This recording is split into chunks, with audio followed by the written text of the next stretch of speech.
Nuestro periplo 2024 con esta presentación, encendemos el faro que nos guía a todos.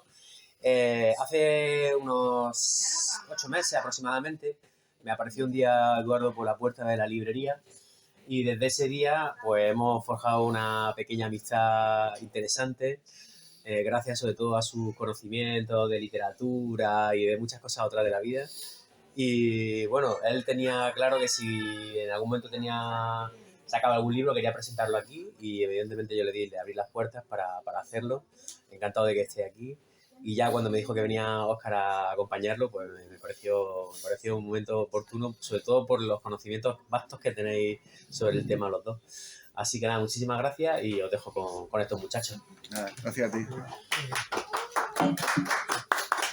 Bueno, ¿de verdad hace falta esto? ¿O no se escucha? ¿Sí? Sí, se escucha ¿Sí? Bien. Bueno, a ver, ¿mejor? Sí. ¿Sí? Bueno, nada, antes de nada, muchas gracias por estar aquí un sábado por la mañana. No sé, vamos a intentar que sea lo más llevadero posible. Entiendo que hablar de estos temas un sábado por la mañana, igual es más apropiado un domingo por la mañana, a esta hora que tenemos, será suerte de misa. Y que se van a levantar mucha gente que estará en contra, porque vamos a abrir un poco la ortodoxia. A ver, yo entiendo que hablar de este tipo de temas, es decir, hablar críticamente sobre el cristianismo, sobre la figura de Jesús o sobre las figuras secundarias del contubernio evangélico puede levantar según qué ampollas, pero al final los estudiosos, los historiadores que nos dedicamos a lo que se conoce como la búsqueda del Jesús histórico, estamos obligados a ello, ¿no? Porque no se trata de cuestionar la fe, la fe no entra en acción en estas pesquisas.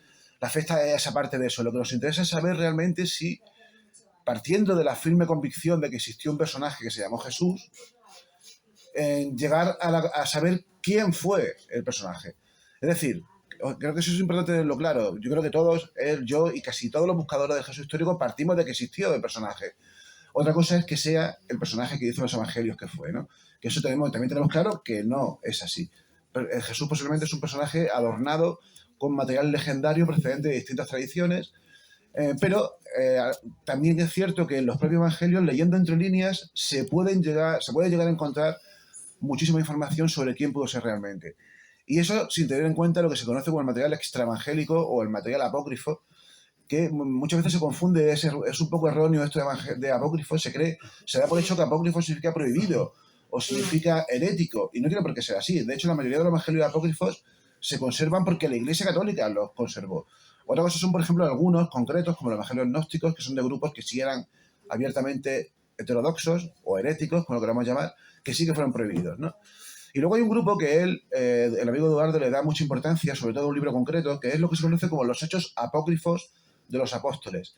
No sé si sabréis que uno de los 27 libros del Nuevo Testamento es el libro de los Hechos de los Apóstoles, que cuenta lo que sucedió con los discípulos de Jesús, bueno, mejor dicho, con algunos de los discípulos de Jesús, porque ni siquiera entran a hablar un poco de todos, después de la muerte y de la supuesta resurrección del personaje.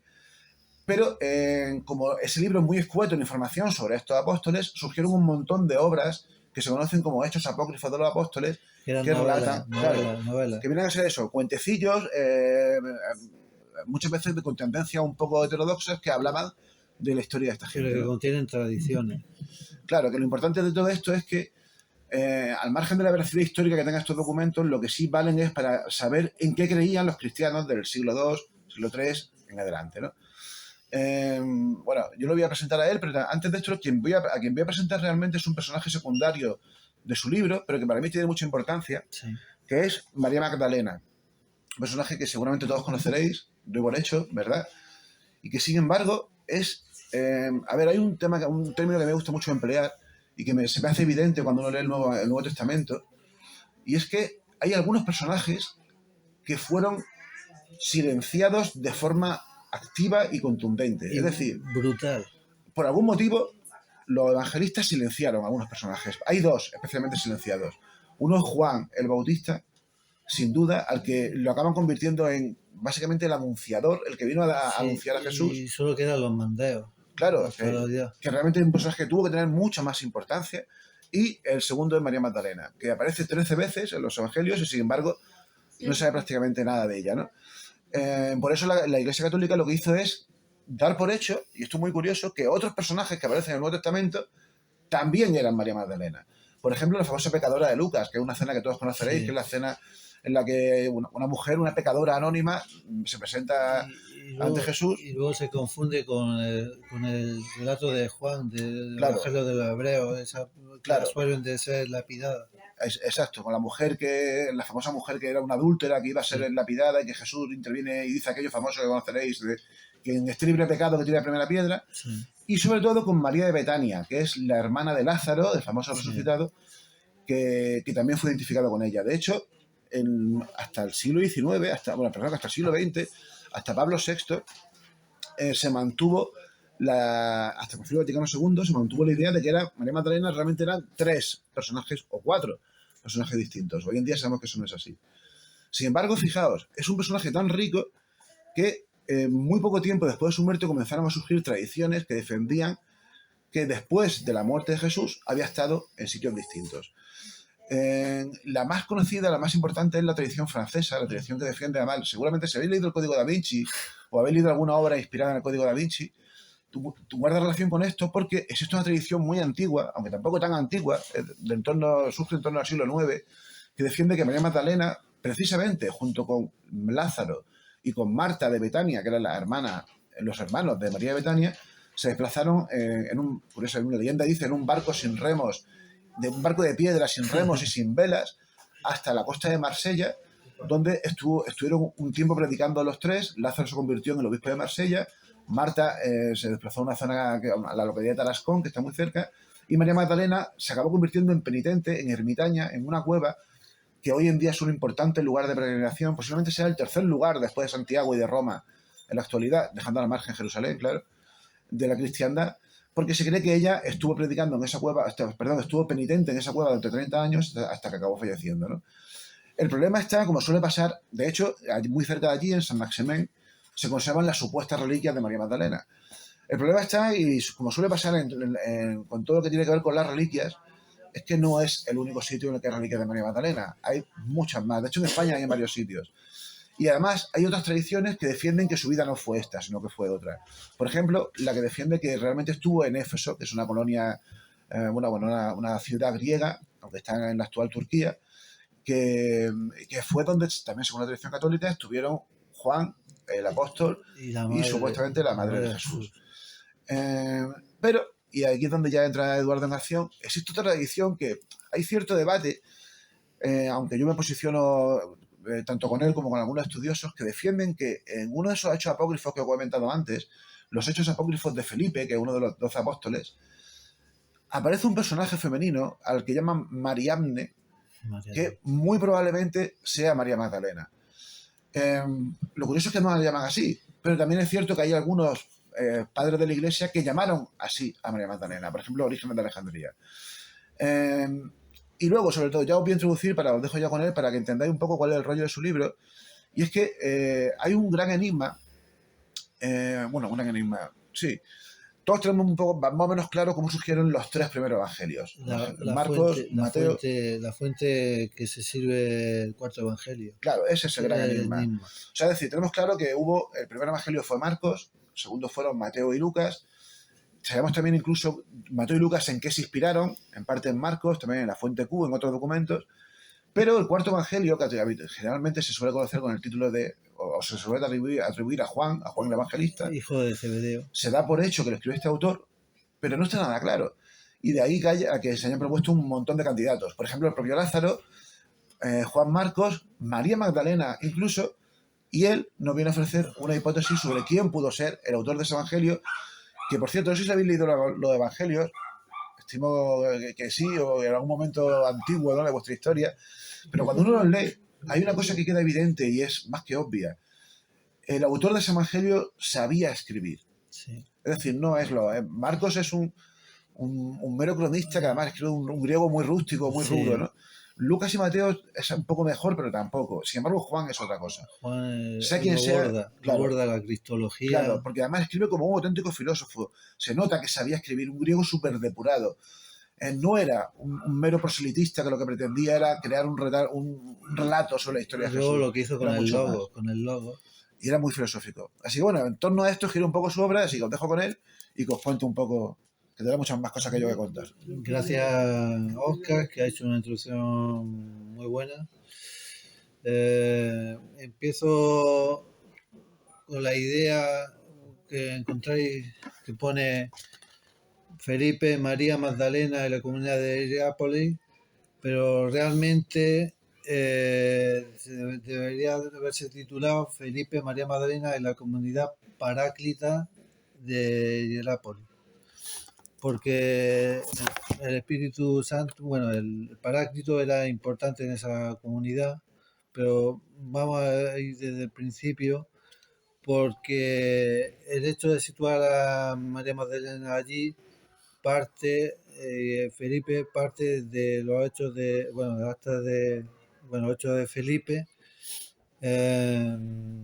un terremoto que sucede sobre el 60 o 61 después de Cristo, o era común, que ellos van a una comunidad, más que comunidad, una iglesia paulina que aparece en la epístola Colosenses, que es la iglesia de Hierápolis, junto a la Odisea, junto a Colosas.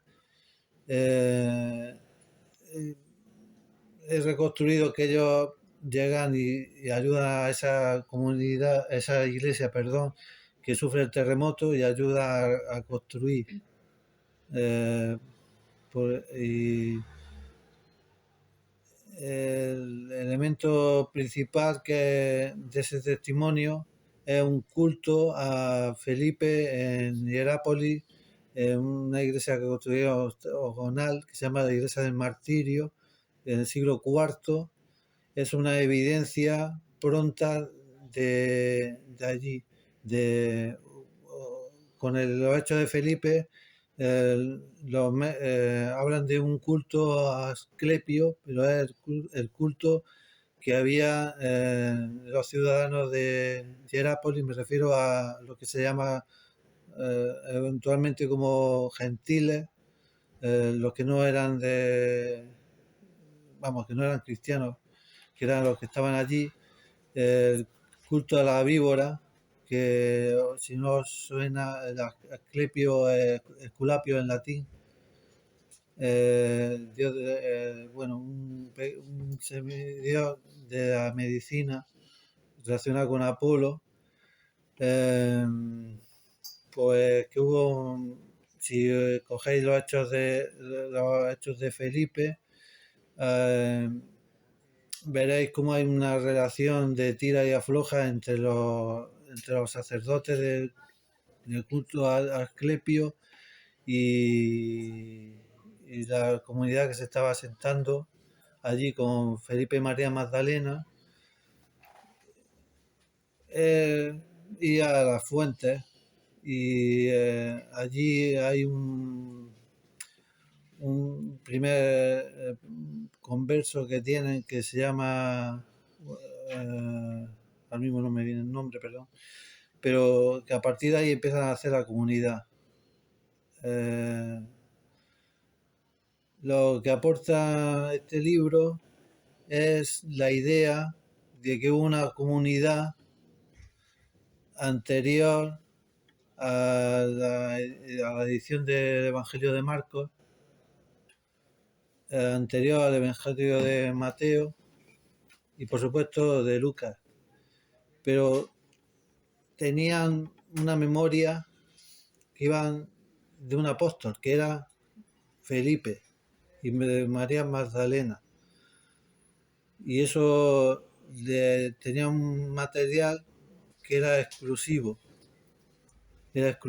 y a partir de ahí he de deciros que ese material puede ser tan importante como la fuente Q, que se inspiraron Mateo y Lucas.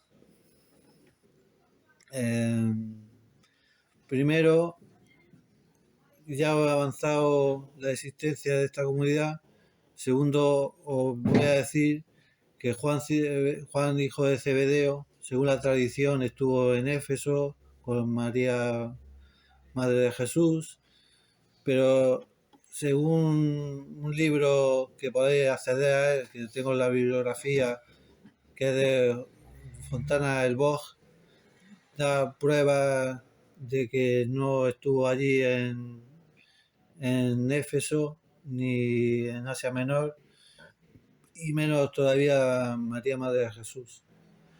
La autoría, bueno, los ejemplos que doy en el libro, gracias a Fontana del Boj, porque yo dentro de la investigación ya empezaba a dudar la que estuviera en Éfeso, es porque ya dentro del Evangelio, si lo cogéis, encontráis unos discípulos, bueno, unos apóstoles diferentes de protagonismo, porque si coges los evangelios sinópticos, encuentras un núcleo duro que es Pedro, los hijos de Zebedeo, Juan y Santiago, y a veces aparece por ahí intermitente Andrés. Pero en el cuarto evangelio encuentra una serie de personajes apóstoles que no estaban nombrados. Por ejemplo, Felipe, Bartolomé, estaban nombrados en listas, pero que se explicara algo más de las listas está Felipe, Bartolomé o Natanael, porque Bartolomé quiere decir hijo de Ptolomeo, lo conocemos como Bartolomé. Judas Tomás, que Judas Tomás se refiere el nombre como Tomás, pero según la tradición siríaca es Judas Tomás. Y lo considera un hermano o primo hermano de Jesús, un pariente. También está Judas Tadeo, también, ¿cómo se llama? Hemos dicho Felipe, Bartolomé, Judas Tomás, Judas Tadeo, y encontramos también a María Magdalena y Andrés, que se me ha olvidado, perdón. Bueno, el libro intenta buscar todos los orígenes posibles, y lo primero que encontráis es como he dicho, cuando no se el hecho de no nombrar a Juan Zebedeo como el reconocido, el que escribió Claro, lo que quiere plantear es que en el cuarto evangelio, que se atribuye a Juan precisamente porque Juan no aparece es una en el tradición. cuarto evangelio. Sí, Entonces se da por hecho que ahí ese silencio era porque fue una especie de gesto de humildad o alguna historia así por el autor, Sí, por supuesto. pero dio su nombre. lo más sorprendente que hasta el final no se nombra a los hijos de Claro, y Zebedeo. además parece una interpolación tardía. Sí, es una interpolación tardía. Y luego es que, como son tantas cosas complejas de este libro, que me llevaría 2 horas explicarlo. Por eso tengo bueno, siguiendo, lo importante de este libro, además de seguir de coger las aportaciones de Fontana del Boj, de Antonio Piñero, de Raymond E. Brown, y pues darle cuerpo a esa estancia en Hierápolis, el culto a Asclepio, que he encontrado por ahí disperso relaciones que hablan de ese arraigo del culto a Asclepio. Por ejemplo, Vitruvio habla de eso. Dentro del cuarto evangelio hay, para que veáis cómo cada evangelio está relacionado con las comunidades, que hay un hecho de estanque de Siloé, que era en Jerusalén, estaba dedicado a Asclepio también. Y luego también otra cosa que relacionada a Asclepio, que es el fragmento de los versículos cuando será alzado, bueno, lo de Moisés con la serpiente, que es una metáfora de Jesús con la cruz, cuando es alzado. Mi intento fue el hecho de encontrar lo más posible para fortalecer el hecho histórico, y lo he encontrado. Lo he encontrado con lo que he dicho de primero he conseguido, mirando ahí un montón de páginas de todo, de libros, fundamental la llegada de Felipe y María Magdalena a Hierápolis, porque los hechos de Felipe se produce al final. Me refiero al terremoto. Lo que hace hace una inversión, como en el cuarto evangelio se pone al principio el incidente del templo, de la purificación, y no es al final, como es en los sinópticos, pues hicieron la misma treta de poner al final, como es Felipe el que hace el terremoto. Pues no, llegaron porque se produjo un terremoto y auxiliaron a una comunidad, a una iglesia paulina que estaba ahí, la de la carta de los colosenses, la iglesia de Herápolis. Y he ido más allá porque me interesó investigar sobre los apóstoles y he llegado a la conclusión que el grupo de los apóstoles se dividió en tres grupos. Un grupo que llamaba Grupo 1, que permaneció en Jerusalén, que es los que se quedarían allí: Pedro, Pedro, Jacobo. Santiago y Juan, hijo de Zebedeo, y Matías, el que eligieron en lugar de Judas Iscariote. Ese grupo permaneció ahí hasta más o menos hasta el 62, cuando hubo la persecución de Anás, que digamos que terminó por acabar, entre comillas, porque luego hay una sucesión en Simón, y, también familiar de Jesús, pero que acabó como informa Fabio Josefo, con la muerte de Jacobo el Justo. Y también hay teorizo que también pudo costarle la vida a Juan, hijo de Zebedeo, porque se habla en el Evangelio de Marcos un fragmento que hay de una copa, le ofrecen unas copas para beber Jesús, y le dije que van a participar del mismo martirio, como Santiago, hijo de Zebedeo, murió decapitado, como aparece en Hechos.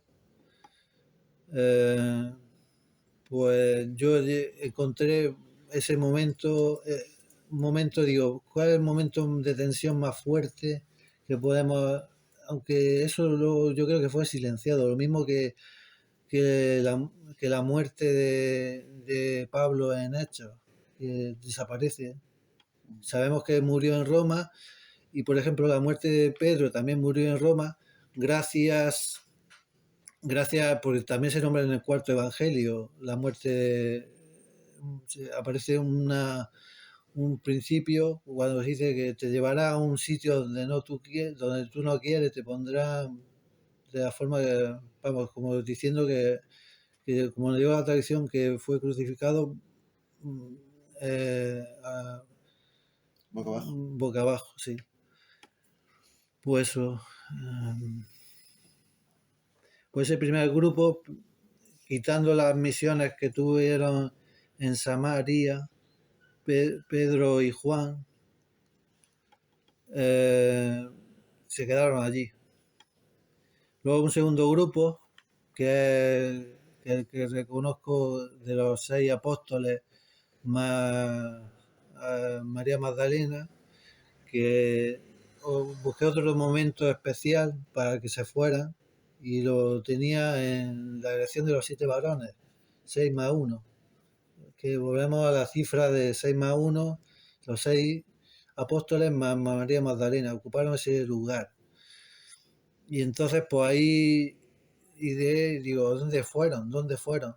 Pues hay una tradición que en Edesa, la ciudad de Edesa, que habla de pues, el Mandilion, pues tal y cual, pero yo, siguiendo las rutas comerciales que había, llegaron allí a Edesa y había un rey que era Gar, que tenía problemas de lepra, y pues yo creo que alguna imposición de mano, algo le hicieron, que ganó el afecto del rey y le permitió que se asentaran ahí y fundaran una comunidad. No se sabe el tiempo más o menos, solo se sabe que hay un rey que volvió, un suceso de ellos, que volvió a la religión anterior, se puede decir, y entonces hubo una persecución y luego se separó ese grupo y unos fueron por ejemplo, Andrés, Felipe y María Magdalena, y fueron al territorio de Asia Menor. Simón y Tadeo fueron al este junto a Tomás y Bartolomé también. Ese es el tercer grupo. El segundo grupo. El tercer grupo, yo he llegado a la conclusión que fue Mateo y su hermano, posiblemente, porque aparece como hijo de Alfeo. Mateo o Leví, el otro Santiago, que no hay que confundir el Santiago Alfeo con Santiago de Cebedeo, ni con Santiago, el hermano del Señor, Santiago el Justo, que yo lo pongo Jacobo el Justo porque hay tantos Santiagos que es difícil. Hay gente, hasta en las tradiciones de la iglesia se equivocaron, bueno, se confundieron, perdón. Pues ese grupo estuvo en Alejandría, en Etiopía, siguiendo la dirección al Antiguo Testamento, por lo de José, por la Salomón y la reina, ¿cómo se llama? La reina de Saba. Y también ahí podéis ver el vínculo que había, que luego, ¿por qué pusieron el Evangelio de Mateo? ¿Por qué pusieron Mateo? Además, dentro de los apóstoles, la mayoría eran pescadores. Por ejemplo, los hijos de Zebedeo, Juan y Santiago. También era pescador Pedro. Su hermano Andrés era un poquillo, es típico que voy a pescar pero no contéis conmigo.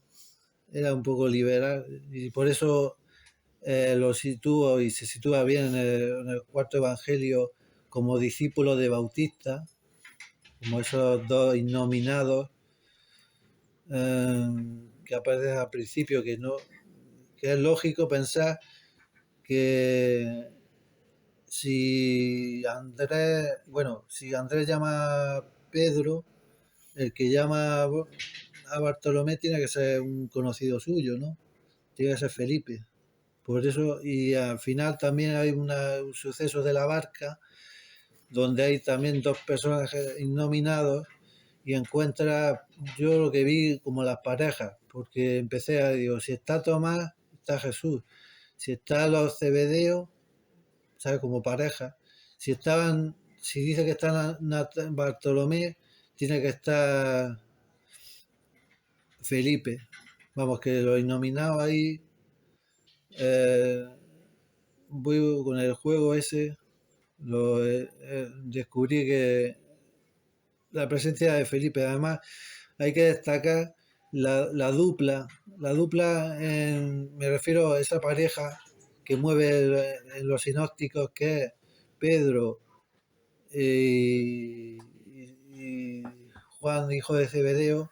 En el cuarto evangelio es Felipe y Andrés. Es muy partícipe esa pareja, tanto en el principio, como lo ha adelantado, como discípulo de Bautista antes que Pedro y los hijos de Zebedeo. Eso lo remarco yo, que fueron los primeros enseguida Bautista, fueron Andrés, Felipe y Jesús. Pues eso, hay que destacar que en ese proceso, es que me estoy perdiendo porque estoy intentando resumir. ¿Qué es lo último que he dicho? No, a ver, yo creo que deberías centrarte un poco ya en eso, ¿no? Porque ya me has explicado los caminos que siguieron cada uno de los apóstoles. Ah, sí. E intentar plantear cómo surgió finalmente la comunidad de Hierápolis y qué relación tiene eso con el cuarto evangelio y con el discípulo sagrado. Vale. Explicando primero qué es el discípulo sagrado, claro. Explicando qué es el discípulo sagrado primero, claro, qué es el discípulo querido. Vale. Amado. Se me olvidaba porque según el cuarto evangelio, todo gira sobre Felipe y María Magdalena, pero le dan prioridad a Felipe porque como es el hombre, pues María Magdalena queda en un segundo plano, pero en los hechos de Felipe se afirma que era más talentosa María Magdalena, que digamos que Felipe era, aunque diga tú, era también un virtuoso porque en Víctor, el Papa Víctor lo reconoce como un virtuoso. Eso es un testimonio temprano, porque ahora otra cosa que no he comentado, que en la figura de Felipe Apóstol también ha sido confundida con Felipe el Diácono, y Felipe el Diácono es uno de los 7 varones, y una intención también en la Iglesia ortodoxa. Me refiero a ortodoxa de la gran iglesia, no ortodoxa de los rusos. La iglesia, la incipiente gran iglesia, con sobre todo parto en Orígenes o anteriores a Orígenes, el hecho de no nombrarlo en los viajes, porque se le pone a cada apóstol más o menos los viajes donde fueron, pero Felipe, teniendo el testimonio de Víctor, que es del 195, por ahí, no me acuerdo, 194, esa carta que tienen que habla de un prodigioso a la altura pues vamos, un erudito a la hora de entender la fe cristiana, pues, y luego una cosa que he dejado en el aire, pero que vamos, que creo firmemente, ya no hay nada documentado, pero el hecho de situar a Felipe y Mariano y María Magdalena como hermanos, no lo hermanos en el sentido, yo creo que también informa Eusebio de Cesarea que tuvo tres hijas. Entonces, esa relación de, pues yo creo que si hay que decir que María Magdalena fue madre, creo que el esposo fue Felipe, pero eso ya son novelas rosas. Porque tanto que... Yo creo que te pierdes mucho. No, pero que ahora voy a... Saber ¿Quién escribe ese libro? El libro porque quería rescatar una comunidad perdida, porque cuando empecé a ver la diferencia entre los sinópticos y el cuarto evangelio, en el 2007, porque esto me ha llevado 16 años de investigación y de muchos avatares, pues yo quería saber el porqué de las cosas. Y el porqué pues me hizo reconstruir de esta Pero forma. no es una novela, es un ensayo. Es un ensayo histórico, esto no es novela, esto no es un código da Vinci. Yo lo que digo en el libro, y me gustaría haberlo dicho más claro, que si quieren hacer una novela histórica con fuerza, que tengan en cuenta mi libro. Una novela histórica. Eso está muy bien. Eso está muy bien. A ver, ¿por dónde digo? Sí que el libro, como está, es tan complejo que... Y una cosa que iba a decir, que hablo de la tumba vacía, vamos al meollo de... Vamos a ponerlo en, lo que habla el Evangelio de Marcos, la tumba vacía, que en varios, bueno, en los dos documentos, bueno, los dos códices más antiguos que se conserva Marcos, no aparece aparece que llegan a la tumba, la encuentran vacía, pero Lo que quiero decir es que en los dos textos, o sea, la versión original del Evangelio de Marcos, que sí, es el más antiguo, no hay ningún episodio de resurrección de Jesús. sí, Es decir, las mujeres llegan a la tumba, María Magdalena, María Salomé y María Jacobí llegan a la tumba y se encuentran con el sepulcro vacío. Y se le aparece un ángel, o lo que ya identifican como un ángel, que les dice que ese que vienen a buscar ha resucitado. Y les dice, por favor, informad al resto de los apóstoles. Pero curiosamente, el Evangelio termina con que las mujeres se niegan a informar a los apóstoles. Y no hay ninguna escena de Jesús resucitado. Si cogéis un Nuevo Testamento, veréis que sí hay, después de eso hay 12 versículos más que son falsos, son versículos que incluso la propia Iglesia reconoce hoy en día que es una alteración, es una interpolación posterior. Por lo tanto, imaginad, el primer documento cristiano, aparte de las cartas de Pablo, que es el Evangelio de Marcos, termina sin ningún episodio de resurrección de Jesús. Y pensad una cosa, el mismo Pablo lo dijo, ¿no? Sin la resurrección vana es nuestra fe. O sea, claro. La creencia esencial, el epicentro del cristianismo, es la creencia en la resurrección de Jesús. Sin embargo, el primer evangelio termina con unas mujeres viendo el sepulcro vacío y sin contar a los demás discípulos lo que hayan visto. Tenéis que tener en cuenta una cosa, las testigos son mujeres. En esa época, y eso lo sabes tú bien, además lo cuenta en el libro, una mujer no podía ni siquiera testificar en un juicio. Sin embargo, el autor de ese evangelio, sea verdad o no sea verdad lo que cuente, que para mí no es verdad, pero bueno, sea verdad o no, puso a mujeres como testigos, ¿no? Y eso es muy llamativo. De hecho, eso quizás sea un indicio de que igual sí que es verdad. Porque ¿por qué poner a mujeres cuando eso te iba a poner en dificultades? No sé si me seguís, ¿no? Pero bueno, en torno a eso, claro, él plantea una propuesta sí, teórica que te va a llevar a la excomunión, seguramente. Me da igual. No, porque yo... Te va a llevar, porque no hay hogueras, se ve que van a ir en la puerta. No, pero que yo... No, pero que he acertado, estoy también contigo.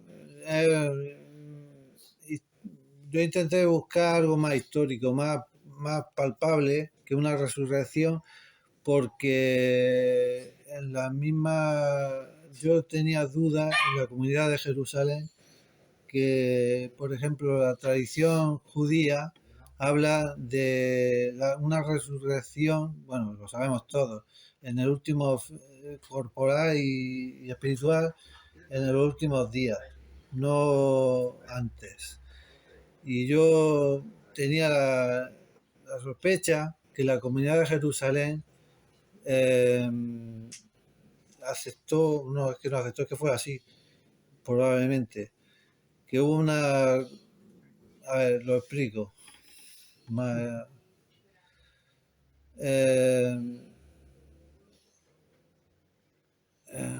¿Lo explico yo por ti?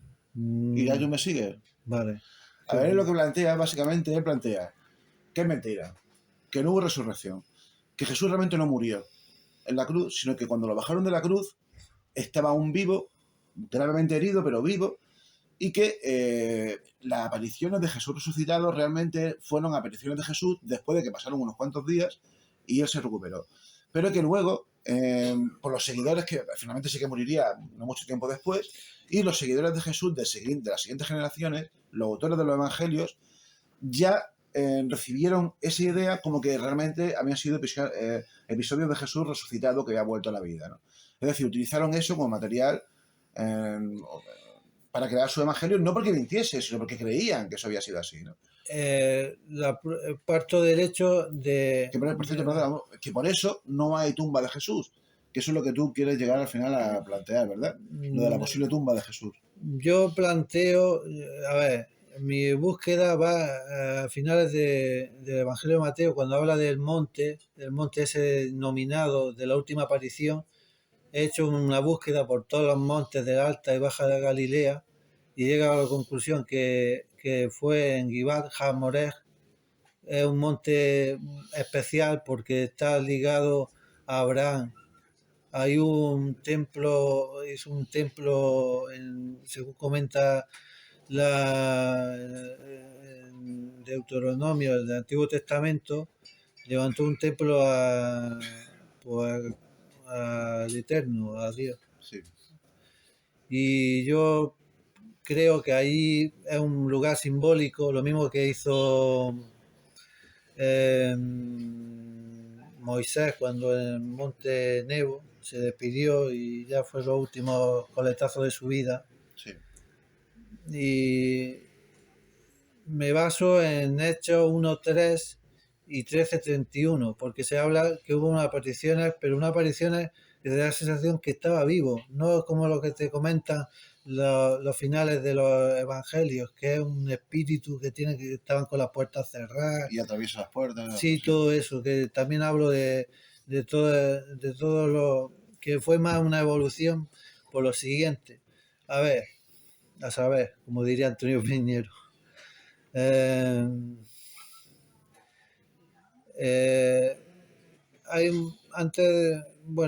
Esa comunidad sabía la tradición esa, que no resucitó, solo resucitó según las costumbres judías, que era pasado el año. Pasado el año reunían los huesos del fallecido en un osario. Y ese momento, Joan Liku Azamot, como se conoce en el judaísmo, había ascendido al cielo.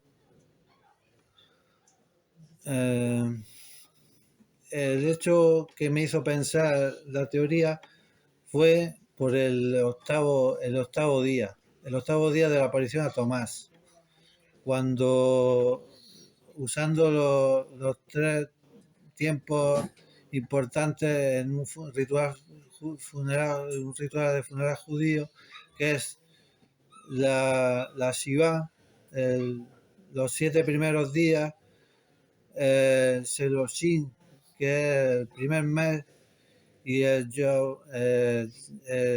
Jan su Azamot, que es el primer año.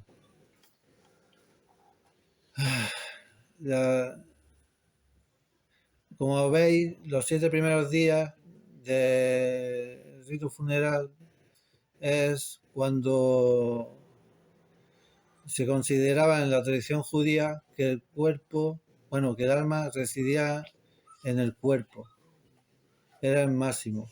Pues entonces, al superar el octavo día con Tomás, creyeron que había resucitado. Bueno, resucitado que había vencido a la muerte. Porque para resucitar primero hay que morir. Y según mi teoría, no murió. Murió en la despedida en Mateo, que he dicho, en la colina, en el monte de Givat HaMoreh, o Monte Moré, lo podéis buscar. No, eso no está en Heliópolis, eso está en Galilea. está cerca de Nazaret. Por ese monte, pues yo no sé, pero tengo la esperanza que ahí hicieron un sepulcro, no el de Jerusalén, sino el que hay ahí en Givat Hamoreh. Ahí he mirado la foto por Google y es un monte con árboles, pero también hay cierto problema ahí, porque hay una tumba de un santón musulmán.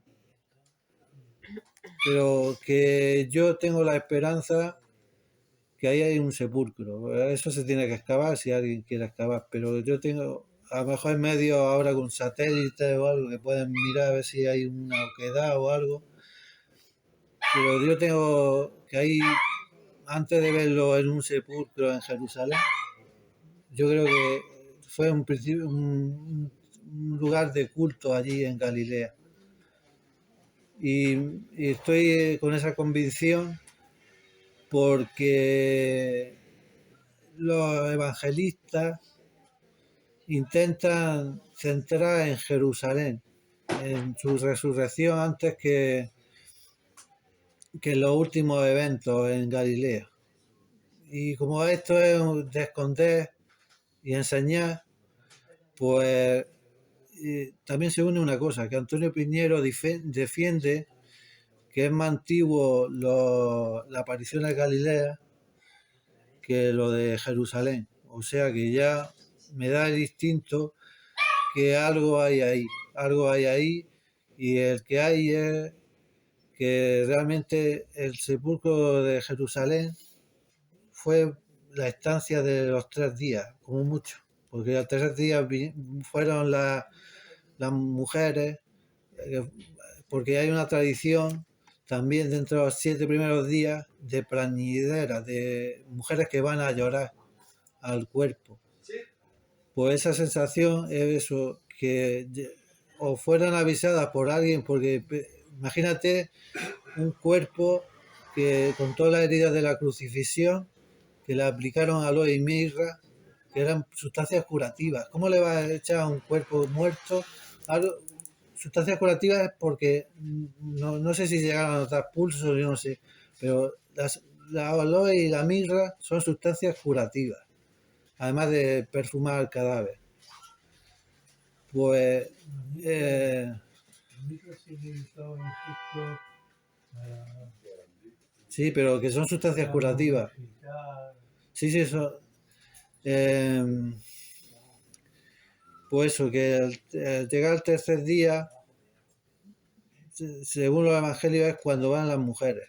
Pero en plena Pascua, con todo lo que implica eso, la impureza, el hecho tan reciente, tuvo que ser alguien exterior, alguien que estuviera por ahí, un agricultor o un jardinero, como se le dice, alguien que notara que ahí había algo con vida. Pues yo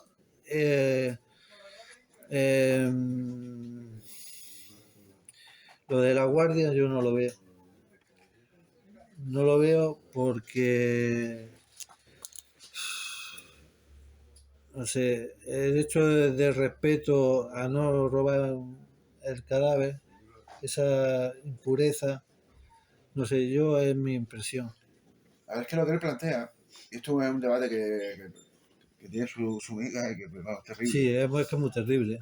Es, a ver, hay una cosa rara que pasa en el Evangelio de Mateo, y es que, partiendo, el Evangelio de Marcos es el más antiguo. Después vienen Mateo y Lucas, que son versiones ampliadas de ese Evangelio de Marcos.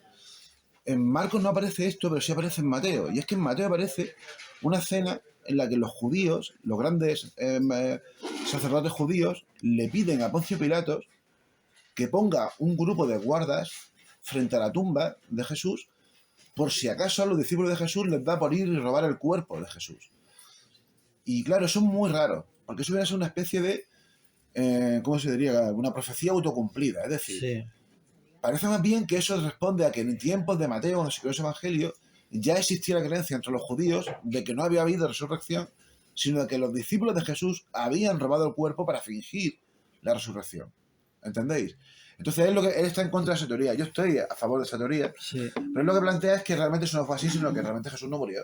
Básicamente, y que pues estuvo medio muerto, lo encontraron con medio vida, entonces sobrevivió durante unos cuantos días Como os dice hasta que finalmente ascendió. como dice Hechos 1.3 y Hechos 13.31.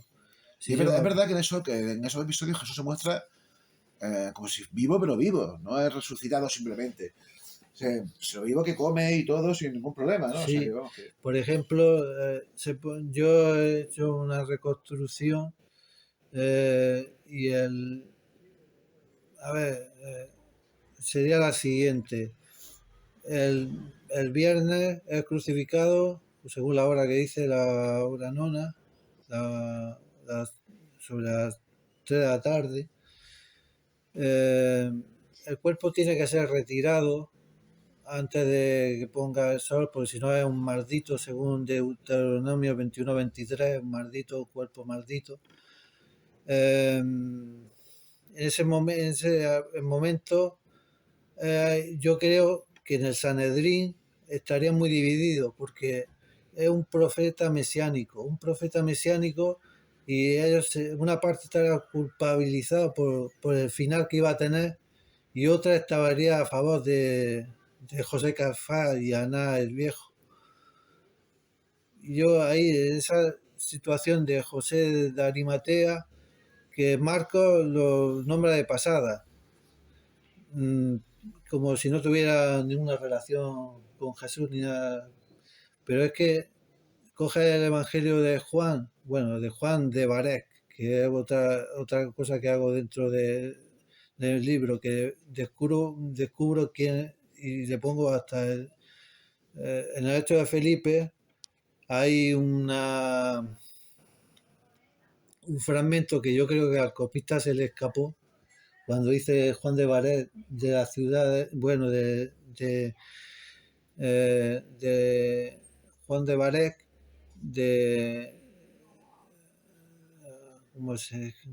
voy a buscar un momento, espérate, habla de una condición que hay en Heliópolis, que es las aguas termales. Y por eso, cuando pone Juan, porque se supone, según los hechos de Felipe, es Juan el apóstol, como te venden el documento.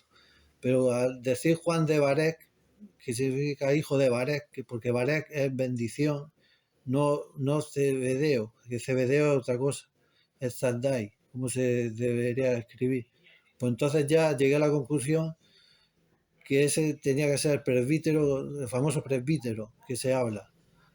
Eso me lleva a hablar de la... Se me ha olvidado lo de la... Tanto tengo que hablar por este libro, sería para hablar 2 horas o 2 horas y media, uno solo. Siguiendo la reconstrucción, nos hemos quedado que, su cuerpo fue, como recojo en el libro, hay una ocasión que recoge Fabio Josefo de 3 que son crucificados y 2 son descolgados y 2 sobreviven, y uno, 3 son descolgados, 2 mueren y uno sobrevive. Pues eso, que pongo creo que José de Arimatea fue a que descolgara el cuerpo y estaba aún con vida. No se sabe, no hay ningún documento que diga el estado que tuviera. Claro. Ese es el problema. Pero yo creo que cuando se dio la cura con aloe y mirra, ahí no había medios para saber si estaba latente, digamos, si todavía estaba con vida. A lo mejor algo no tenía rigor mortis o algo. Claro. Y el hecho lo dejaron, taparon porque empezaba la Pascua y no iban a montar un follón ahí, ¿sabes? Digo, Sí. Estaban los galileos también que habían venido. Entonces fue un entierro, una un entierro muy rápido. Como pues eso. Claro, en favor de eso también la cosa, porque es que supuestamente Jesús murió a las 3 de la tarde, a las 6 de la tarde más o menos ya era de noche en aquella época. Para los judíos, en cuanto se hace de noche, ya es el día siguiente. Y el día siguiente no solamente era sábado, que los judíos ya no pueden hacer nada, ni Nada. siquiera enterrar a nadie, sino que además era Pascua. O sea, era doblemente prohibido. Por eso, de ahí la bulla que había en enterrar a Jesús rápido, Y luego, porque si no tenía que estar un día y pico y luego, más en la luego cruz. una cosa, que a lo mejor la lanzada esa que dan mortal, esos testigos que también era para cubrirse, para tapar que estaba con vida. Esa lanzada que siempre se ha hablado, que le costó, vamos, que fue al corazón, que echó agua. No sé. Bueno, pues yo también es ponerme en contra de lo que 1.000 millones de veces diría Pablo, que murió, pero que yo creo que no murió, murió 40, como, siguiendo el testimonio que hay en Hechos, que dice como 40 días, porque yo no sé si eso fueron 40 días más o menos, pero por unos días más estuvo con vida y regresó a Galilea, ahí con los suyos, y fue la aparición última que dice Pablo de los 500 hermanos, que siempre se ha dado vueltas de dónde está la aparición de los 500 hermanos, Sí. y yo creo que esa fue la despedida en Galilea, la última vez. Y entre medias pues está lo de el final del cuarto evangelio, lo de el lago Genesaret, lo de la barca. Yo creo que eso Sí. también puede ser un episodio pues de la última estancia cuando volvieron. Y una cosa que ahora que viene, que hay una distancia entre Jerusalén y Nazaret, si se hace en caravana, de 3 días, como mucho, menos de 3 días. Sí. Pues eso, el libro es muy complejo, hemos intentado con la ayuda de Oscar Fábrica, que le agradezco, porque yo, madre mía, con todo lo que tengo, el libro es muy complejo. Es complejo y es denso, o sea, que es finico, pero es denso porque tiene mucha información. Tiene mucha información. Pues esto es lo que hay. Es mi investigación de 16 años. Lo único que pido es un poco de respeto, porque durante el principio de la investigación sufrí un poco de acoso. No sé si saldrán libros a la contra, me da igual. Yo voy a seguir porque es mi deber como historiador. Lo último que quiero leer es 3 principios que basan mi investigación, y esto va a ser el final. Es el final. Con esto termino, porque que son los siguientes. La búsqueda de la verdad es la puerta de entrada al conocimiento. Cuando se sabe más perspectiva, se hace más justicia a la historia. Contar lo que otros callaron es deber y honorabilidad del historiador. Y esos son los 3 principios que me mueven. Que si hay alguien que le viene mal, bueno, he de hablar que no es la primera vez que he mandado este manuscrito a un montón de editoriales, tanto de confesionales como no confesionales, y no he sufrido el rechazo, excepto cuando lo llevé a la editorial, que no ha hablado del libro, que es Diversidad Literaria, que por cuestiones de lo iba a publicar con Guante Blanco, pero me comprometí con ellos, pero que ahora mismo estoy en el momento que quiera ayudarme a la divulgación, me iré con él, porque me interesa que esto tenga eco, porque ha sido 16 años de investigación y no quiero que se quede en nada. También decir que hice un artículo de investigación y lo envié a la revista Bandue, y no me contestaron ni nada, me dijeron muy bien, pero se quedaron ahí como cortados, como diciendo, este tío de qué habla. Suele pasar. Es una revista que presume de sacar investigaciones importantes. Y yo, ¿qué más? También lo dejé en Trota. En Trota me dijeron que era muy interesante, pero la naturaleza del libro rompía con lo que ellos publicaban, que no querían poner un libro heterodoxo Claro. que salpicara a los demás libros que tienen ellos. Claro, es que Trota es como es. Bueno, pues con esto quería cerrar y si quieres puntualizar algo, Óscar, pues ya terminar. Y si hay alguna pregunta, pues es el momento de las preguntas. Nada, pero simplemente eso, nada, que gracias por venir y que yo entiendo que son temas complicados. Entiendo también que en estos temas suele haber mucho rechazo en el mundo editorial, porque por desgracia seguimos en un país muy confesional para muchas cosas, pero también según para qué, ¿no? Porque por un lado no se puede hablar del cristianismo públicamente o no se puede hablar críticamente del cristianismo, cuando luego, por otro lado, los propios cristianos practicantes son los que en muchas ocasiones ni siquiera se esfuerzan en intentar conocer qué hay de verdad en su religión, ¿no? Pero bueno, ya está. Yo creo que es una suma interesante Y al Óscar, colectivo una este. puntualización. Que aquí buscamos, el historiador busca por el método científico el hecho histórico. El hecho histórico que es lo importante. Últimamente van a salir un montón de cosas que van a confundir a la gente mucho. Como la serie esta de Chosen, Los Elegidos, que eso está teniendo un éxito bestial, pero me parece un absurdo. Algo aporta para el criticismo, porque se están sacando cosas del sombrero que yo flipo. Claro. Y luego, lo último va a ser la resurrección de Mel Gibson, que eso yo no sé dónde se va a sacar material.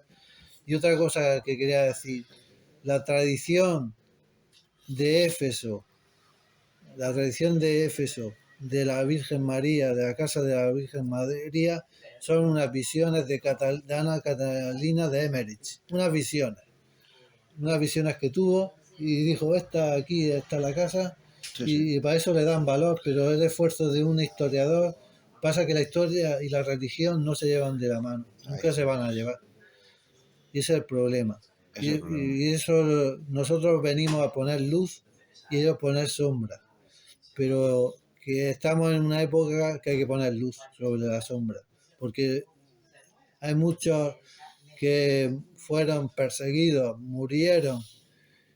Y el hecho de dar claridad a esta comunidad, porque esta comunidad tuvo un problema que fue que el Jesús histórico, que ellos sabían cómo era, lo sabían del testimonio de Felipe Apóstol y María Magdalena,